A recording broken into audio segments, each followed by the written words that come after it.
Hey guys, and welcome to a new video. In today's video, I'm going to talk about all the lessons that I've learned so far in pregnancy.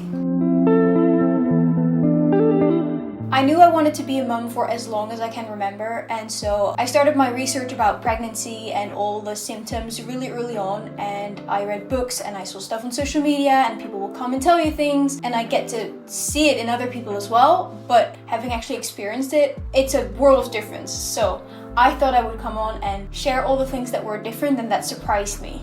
The first lesson, and I also think the biggest one, is that when you start talking about pregnancy, everyone starts talking about all the symptoms that you will experience or may experience. And so you kind of expect a lot of them to happen, but it really doesn't have to be that way. You can experience all of them at the same time, which if you do, I feel very sorry for you and you have my sympathy.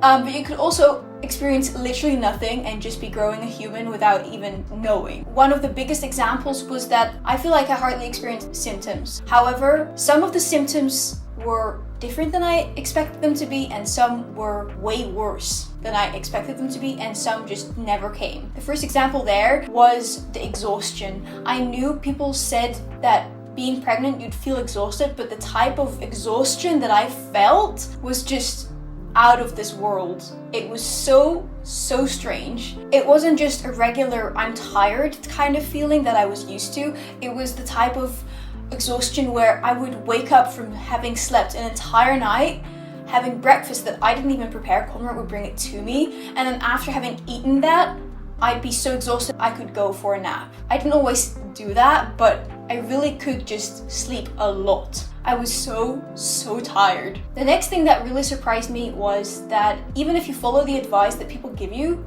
it doesn't mean it's good advice for you per se. One of the symptoms that I was really expecting was nausea. That's because everyone just kind of mentions it all the time, especially in the first trimester and also with morning sickness, which was also one of the biggest things that scared me about being pregnant because I have a small little fear of throwing up. So I was really fully expecting the nausea to happen. And so when one morning I woke up with a little bit of nausea, I immediately went down on the advice that everyone gives people that experience nausea, which is eat a cracker, have crackers by your bedside, and eat light foods and stuff like that. And so I ate the crackers and I felt even worse. But then I really soon realized that the nausea was actually just because I was hungry. I soon realized that if I just ate normal foods regularly throughout the entire day, I wouldn't experience any nausea, which was really strange to me because I was just so fully expecting to feel nausea all the time. I did, however, have a small period of time where I was extremely sensitive to smells,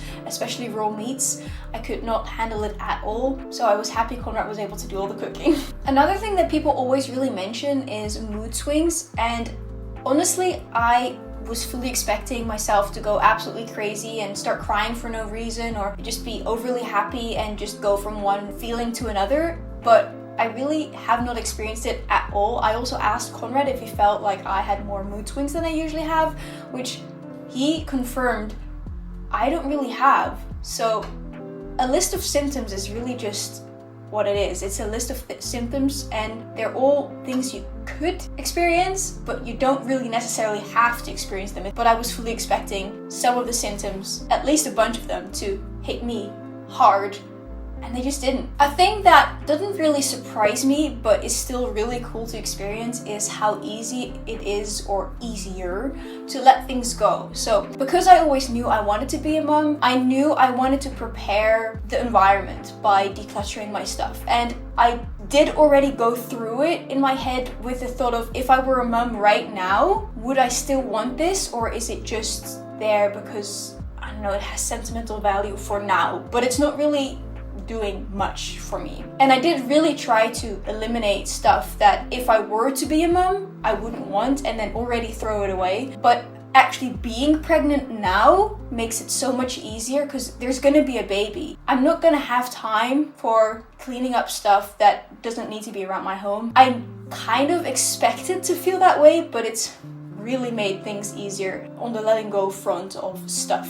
Another thing people always talk about is how your relationship with your partner changes. To be honest, I haven't really felt much of a change there. I mean, Conrad will greet my belly, which makes sense because there's a baby now, so it makes sense that he didn't do it beforehand. But other than that, it's largely stayed the same. Although one thing that I do really enjoy is I obviously like spending time with Conrad, and now that we have regular midwife appointments, he goes with me to every single appointment I have, whether that's midwife, hospital, or anything related to the baby. He goes with me and we just get to spend the time in the car together and at the appointment together, and I don't know. It's stuff like that that I really enjoy. But then again, I also like grocery shopping with Conrad just because I get to spend time with him. And then the last thing that really surprised me, which shouldn't have surprised me at all, but I just never really considered it, is that a lot of the information that I got about pregnancy and the appointments that you have and all of that came from things like social media as well, and people post about it a lot nowadays, which I think is really cool. I really like following what people do in their pregnancy and the kind of appointments they have. However, I never realized that most of those people are American, and so it's based on the American health system. Like, I did know they're American, I just didn't know how different it was going to be from the Dutch healthcare experience, and I must say I much prefer the Dutch system. I've really been loving going to the midwife, and there has not been one single experience that was baby related that I didn't like. Okay, maybe taking my blood wasn't my favorite, but that's the same everywhere, and it's just something about me with needles. But other than that, it's been such a fun experience, and I genuinely feel so grateful that I get to experience pregnancy with the Dutch healthcare system. It's just such a fun journey. Just like everywhere in life, you have a bunch of points, like symptoms and stuff, that you could get for everything, but it doesn't really mean it'll happen to you, and especially not in the way that you think it will happen. I think it's so fun to get to experience this, and I do realize that it's different for every single person. I also do realize that it's different for every single pregnancy, because I've heard stories about people that experience one wonderful pregnancy and one terrible one, or less than ideal one. But just know that whatever you hear or read or whatever they prepare you for, it could just not happen for you at all, or all of it could happen. You just don't know. I do think it's important to stay informed, however, you just never know what's going to happen, and I think it's so cool to see all the differences between everyone's pregnancy. I've really been enjoying the pregnancy journey that I've had so far, and I can't wait to see what the next couple of months will bring. So yeah, I hope you enjoyed this video. If you did, make sure to give it a big thumbs up, and I hope to see you next time. Bye guys!